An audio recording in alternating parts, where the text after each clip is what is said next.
Hello everyone, this is the video that I promised to make a couple days ago, about polar coordinates. So this is just going to be a relatively quick introduction to polar coordinates and how to convert between polar and rectangular and vice versa. So let's get started. So this is pretty much the way polar coordinates are shown, starting from point O right here. I'll show like that right here. Going from O to point P is the directed distance. This is how far the line goes out and is represented by R, as I said, and it's the left coordinate on the left component to the coordinate. And the second component to the coordinate is the directed angle, which is shown by theta, which is the directed angle.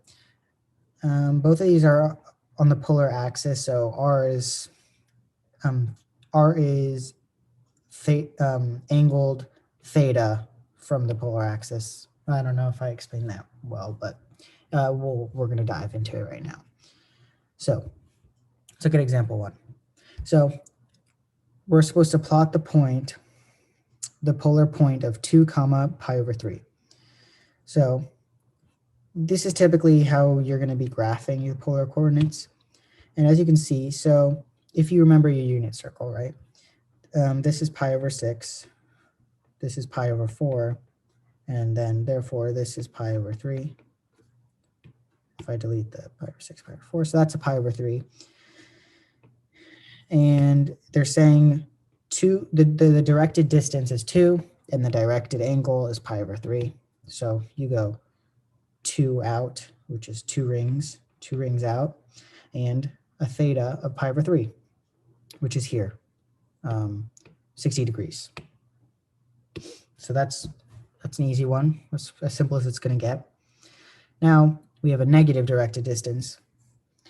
And essentially, instead of going up or counterclockwise the way we did before, here we went counterclockwise. Here we're going to go clockwise because it's a negative directed angle. So we're going out 3, so out 3 rings, and a directed angle of negative pi over 6, which is negative 30 degrees essentially. And so we're just going down 30 degrees, and that's also very simple. Now we have 3 comma 11 pi over 6. So if you know your unit circle, you know 11 pi over 6 is all the way around the circle, and it's actually going to be in the same exact place as if we were to write 3 negative pi over 6, right? 3 negative pi over 6 would be right here also, right? But since we're going all the way around the circle, 11 pi over 6 and negative pi over 6 are the exact same directed angle. So that requires a knowledge, you to remember your unit circle, which I do not remember anymore. But you can also use your trusty calculator to convert to degrees if you need it. All right, so that's how you do that. Okay, so I'm not going to do these for you like as we go. I'm just going to explain the work behind it. So plot the point 3, negative 3 pi over 4, and find 3 additional polar representations of this point. So we are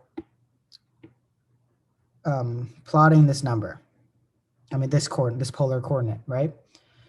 So negative 3 pi over 4, if you know the unit circle, should be right here.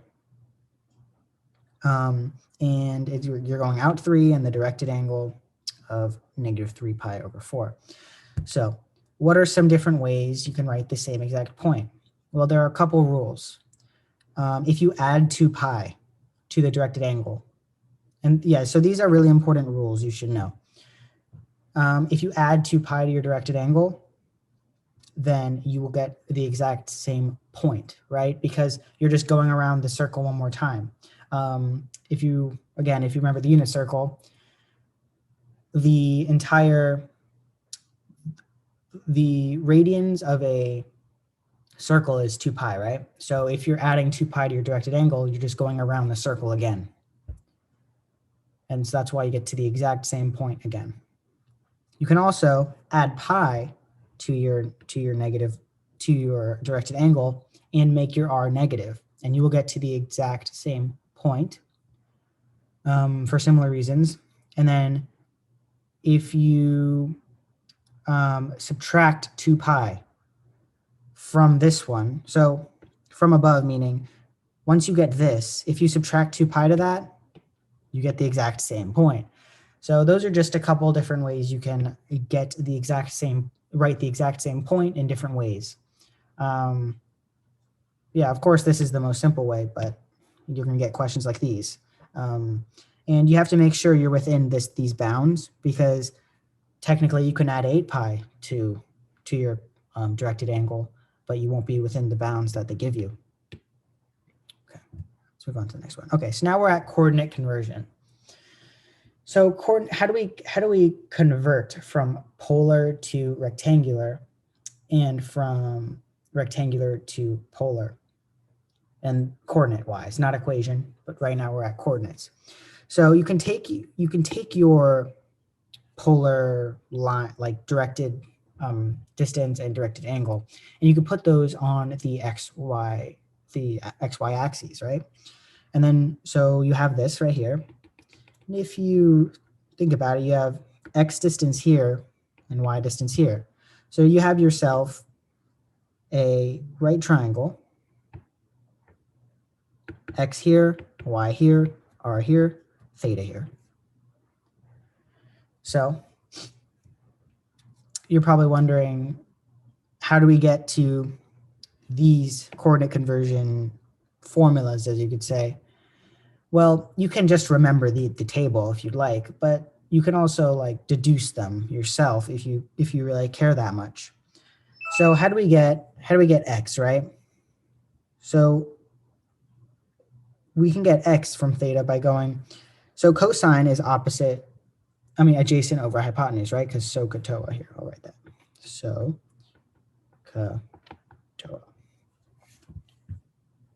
Oopsies. There we go, now you can see. SOHCAHTOA.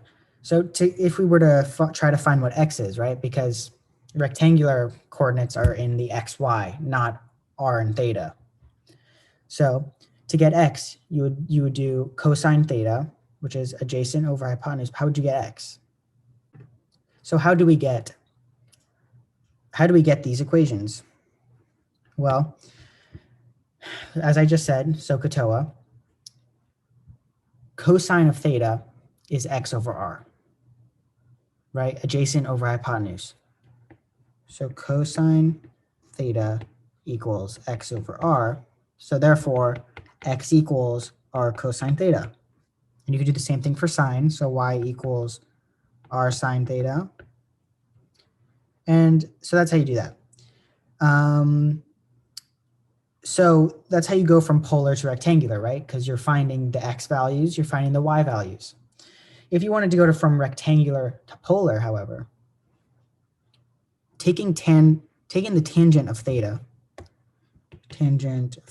equals y over x, because opposite over adjacent. And therefore, we can find out by plugging in y and x, because that's what we have. We have the rectangular. If you have the rectangular, if you have the rectangular, then you have both the x coordinate and the y coordinate, and you can just plug those in and you'll get theta. So yeah, now you get theta by solving for that. And then also we can see from this right triangle we have here, if we do Pythagoras theorem, we have x squared plus y squared equals r squared. So therefore you can solve for r using x and y. These are it's very important to remember that these are for rectangular to polar. There you go, now you can see, sorry, my box is in the way. So there you can go from rectangular to polar, and here you go from polar to rectangular. These are very good. These are very good to know. If I would recommend just memorizing them, but because this takes time to show, but yeah, that's just how you deduce these, how you understand them better. Now you understand why they work, not just that they work. Okay. So convert the point 2 comma pi to rectangular coordinates. So remember, x equals r cosine theta, y equals r sine theta. So we can find x by going x equals 2 cosine pi, and cosine at pi is -1, I believe.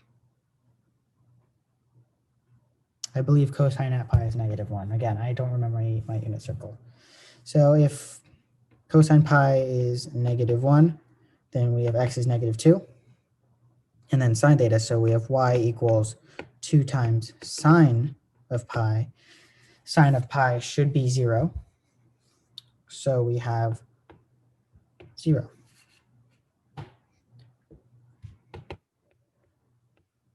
These are our rectangular coordinates. Simple. And if you wanted to check your work, you can then convert these. You can convert -2 comma 0 back to polar. I can show you how to do that. So if we wanted to do that, we could go x squared. So check. This is a check, just to make sure we did it right. X squared plus y squared equals r squared. So we have -2 squared plus y squared, no, plus 0 squared, I mean, my bad, plus 0 squared equals r squared. We have 4 equals r squared, r equals 2. And then we could do tangent theta equals 0 over -2. And you could do,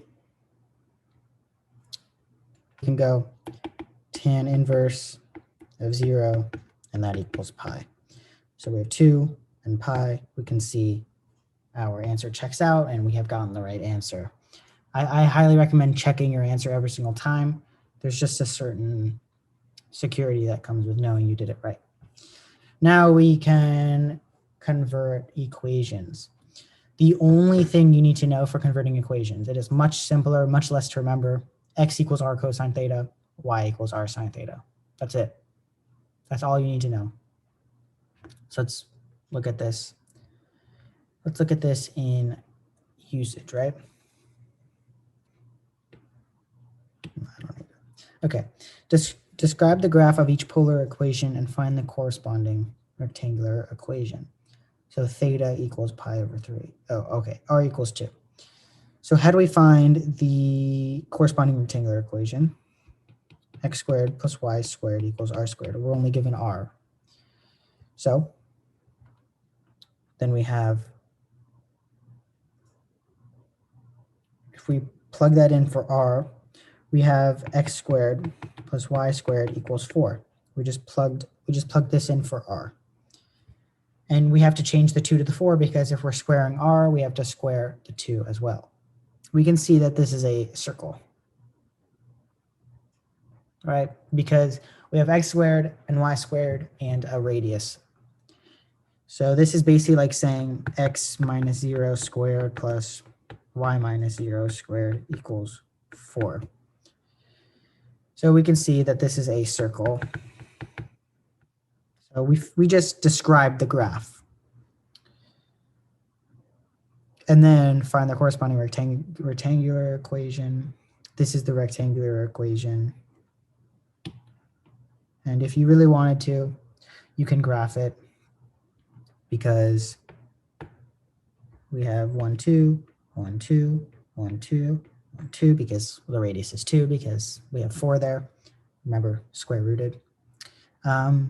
And then center is 0, 0. Do it in red. Center is 0, 0. Boom. That's the graph. Let's move on to B. So B, we're given theta. So tangent of pi over 3 equals y over x. So then we have tangent at pi over 3 is radical 3 equals y over x. Y equals radical 3x. Okay. This is our thing. What is this? This is a line, so linear graph. So boom, we just described it, and we have the thing. The graph would simply look like that, or something of the sort. I don't know, 100%, but it would be a line going through the origin. You get the point. Okay, C. Okay, so secant. So that would mean R equals 1 over cosine beta, if you know your identities, which I 1000% forgot, but I was looking at these notes earlier, and so that's how I know. You guys in pre-calculus are going to have to know your identities like the back of your hand. So make sure you know those. Okay. So now we have our cosine theta equals 1, which means that if r cosine theta equals 1, what does this really mean? X equals 1. Boom. That this is a linear graph. If you wanted to go even further, you could say horizontal. Oopsies. You could even say horizontal line. I mean vertical line. Oopsies. Vertical line, not a horizontal line.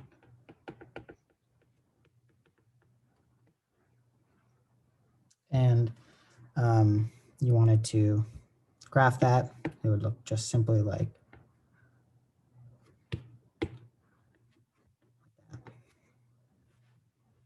easy peasy. This will conclude today's video. If you have any questions, just leave them in the comments below.